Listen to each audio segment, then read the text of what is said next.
এই মেয়েটি বলে যে কিছুক্ষণের জন্য তার নকল বয়ফ্রেন্ড হবে, তাকে সে $1000 দিবে। তখন এই দুইটা ছেলে যেতে চায়, কিন্তু মেয়েটি তাদেরকে পছন্দ হয়নি। তারপর মেয়েটি এই ছেলেটিকে বলে তার বয়ফ্রেন্ড হওয়ার জন্য, কিন্তু ছেলেটি রাজি হয় না। তখন মেয়েটি বলে তুমি গেলে তোমাকে $10,000 দিব। টাকার কথা শুনে ছেলেটিও রাজি হয়ে যায়। তারপর ছেলেটি স্যুট প্যান্ট পরে মেয়েটির সামনে আসে, আর মেয়েটি ছেলেটিকে এই ভেসে দেখে ক্রাশ খেয়ে যায়। এরপরে মেয়েটি তার হবু হাজবেন্ডের সাথে দেখা করতে আসে।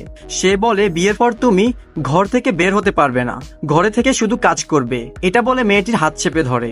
তখন ভাড়া করা বয়ফ্রেন্ড এসে বলে ওর হাত ছাড়ো। লোকটা জিজ্ঞেস করে তুমি কে আমাদের মধ্যে কথা বলার? সোনু বলে আমি তার বয়ফ্রেন্ড, তুই এখান থেকে যাবি নাকি পুলিশ ডাকবো? তখন লোকটা চলে যাওয়ার পর মেয়েটির একটা বান্ধবী বড়লোক বয়ফ্রেন্ড নিয়ে তার সামনে আসে, আর তাকে বলে আমার বয়ফ্রেন্ড অনেক বড় লোক, সে অ্যাঞ্জেলো কোম্পানির ম্যানেজার ইয়াং এর ভাই।